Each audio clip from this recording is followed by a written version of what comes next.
Have you ever bought something with high hopes only to feel misled by the promises of the brand? Picture this. You invest in a pair of sneakers that claim to tone your muscles effortlessly, but the only thing getting a workout is your patience.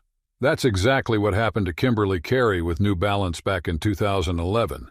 Stick around and I'll dive into how she fought back and what you can learn to avoid falling into a similar trap. Let's unpack this together. Before we begin, hit that like and subscribe button, or you might find yourself sued by a pair of sneakers for not stepping up your support game. In 2011, a lawsuit made headlines that shook the athletic footwear industry to its core.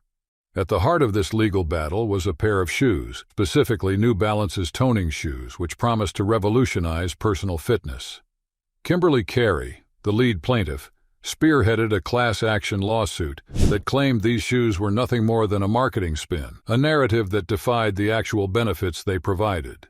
Carey, like countless others, was drawn in by the seductive allure of an easy fitness solution. New Balance had introduced its True Balance and Rock and Tone footwear lines with the bold assertion that simply walking in these shoes could help wearers burn more calories, improve their posture, and tone their muscles more effectively than ordinary athletic shoes. But as Carey and her attorneys pointed out, these claims were not supported by credible scientific evidence. The lawsuit laid bare the discrepancies between New Balance's marketing statements and the reality of the product's performance. The complaint meticulously dissected the company's advertising campaigns, which featured testimonials and impressive figures that made the shoes seem almost miraculous.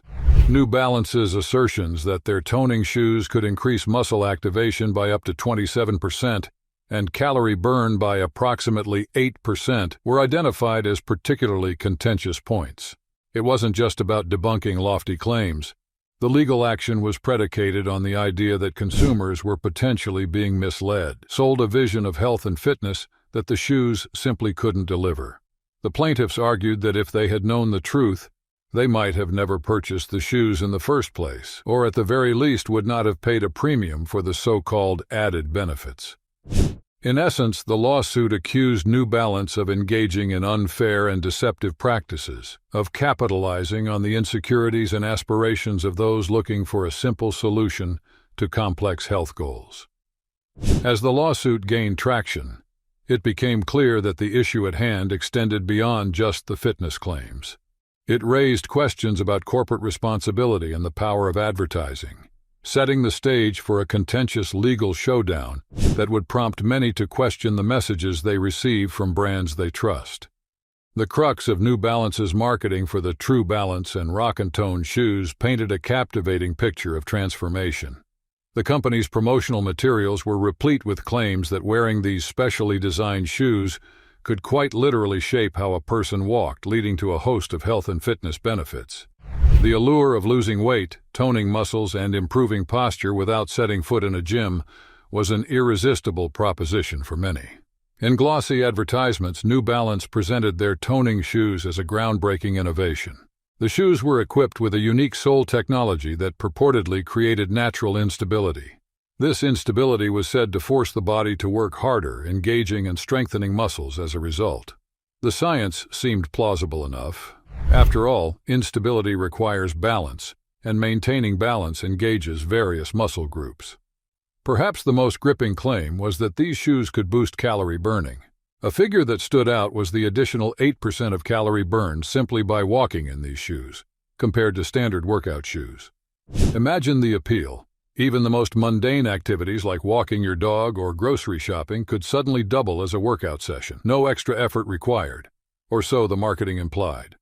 What further bolstered these assertions were the testimonials and endorsements featured in the advertisements. Happy customers and fitness professionals alike seemed to confirm the transformative power of the True Balance and Rock and Tone lines. New Balance, a respected name in the athletic footwear industry, seemed to have struck gold with a product that appeared to be as effective as it was convenient. But a deeper investigation into these claims suggested they might be standing on shaky ground. The lawsuit alleged that New Balance's assertions were not substantiated by adequate scientific research, questioning the legitimacy of the studies and data the company used to back its marketing. There was a growing sense of doubt around the message being sold and whether consumers were truly getting a revolutionary product or simply a shoe wrapped in a veneer of false promises. The story unfolding pointed to a broader discussion about truth in advertising and the extent to which companies must go to ensure their marketing aligns with reality. As scrutiny intensified, New Balance would soon find that the footprints of their True Balance and Rock and Tone shoes led to a courtroom where these claims would be put under the microscope. As the case against New Balance began to take form, the company didn't stand on the sidelines watching. They took action, launching a robust defense to challenge the lawsuit brought forth by Kimberly Carey. In the summer of 2011, New Balance sought to have the case dismissed entirely. Their argument hinged on the notion that the plaintiffs could not definitively prove that the marketing claims were false, or that they had suffered any actual injury as a result. New Balance's defense strategy was clear: get the case thrown out before the allegations could do any more damage to their reputation or their bottom line. The company stood behind their marketing, their research, and the design of their toning shoes. They maintained that any consumer dissatisfaction was not a function of deception, but rather a misunderstanding or misinterpretation of the shoe's intended benefits. The courts, however, didn't see eye to eye with New Balance's efforts to sidestep the lawsuit. In August 2011, the motion to dismiss was rejected.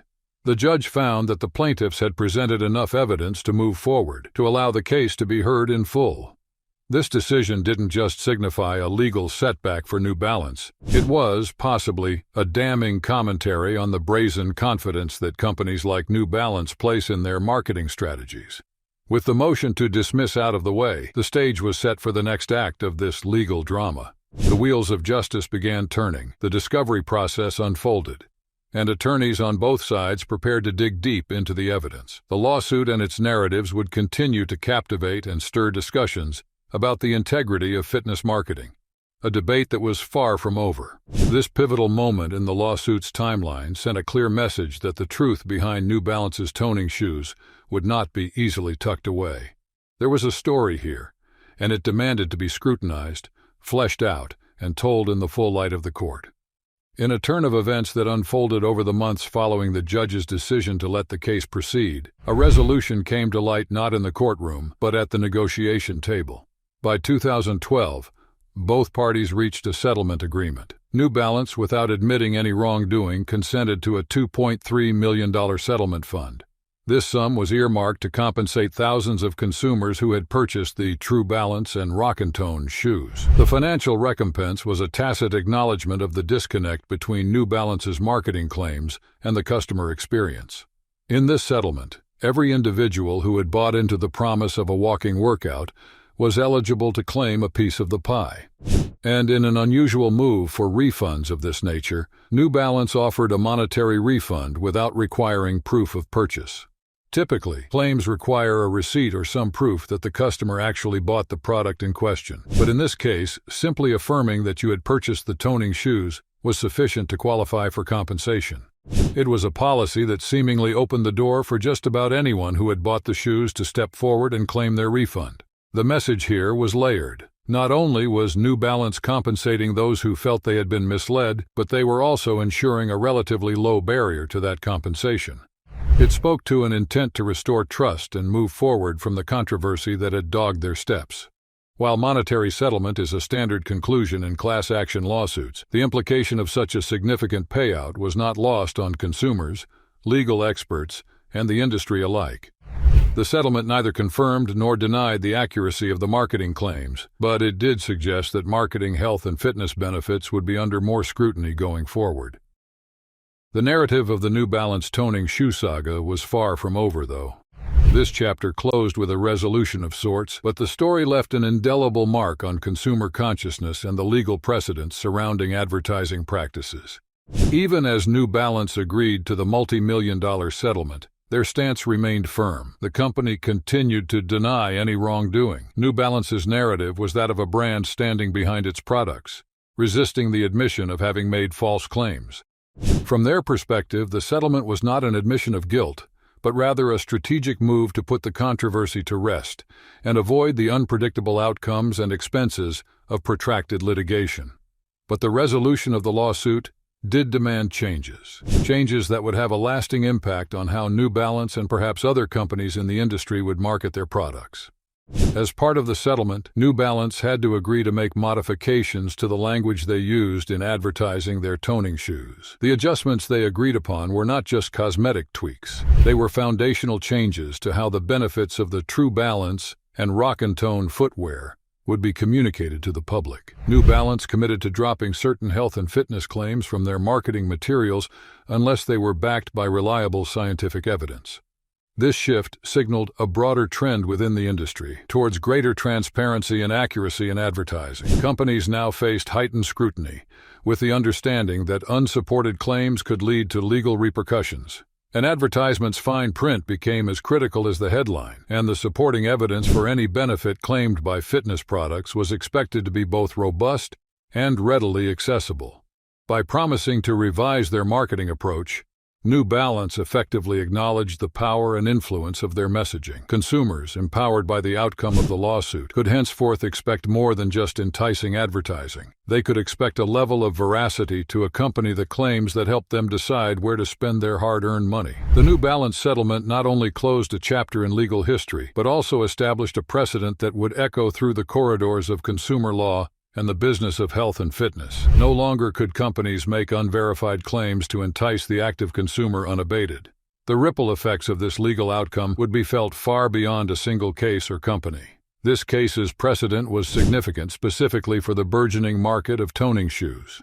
Other companies with similar products were now on notice. The claims they made were subject to intense scrutiny and needed to stand up to scientific rigor. Consumer advocacy had effectively been emboldened, and the lawsuit against New Balance empowered customers to hold companies accountable for overreaching or baseless product claims. Beyond the realm of toning shoes, the lawsuit underscored a broader impact on consumer awareness. People began to look more critically at marketing claims, asking for evidence, and questioning the validity of too-good-to-be-true propositions.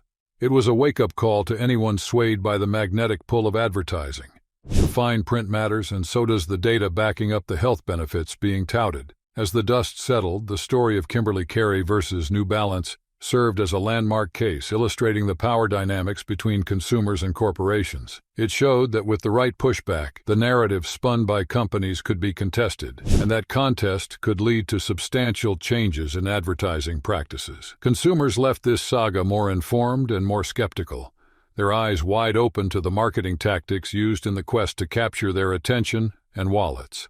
In the end, the legacy of this legal clash was defined by an enhanced demand for honesty in marketing, and a marketplace more keenly attuned to the line between innovative claims and deceptive practices. The call for integrity in advertising had been made loud and clear, and the industry had no choice but to listen. Thank you for joining us on this journey through the fascinating case of Kimberly Carey versus New Balance. We've seen how a pair of toning shoes led to a groundbreaking legal battle, bringing about changes in advertising practices and consumer awareness. We hope you've gained valuable insights and a greater understanding of the power dynamics between consumers and corporations. Don't forget to like, subscribe, and hit the notification bell to stay updated on our future videos. Thank you for watching.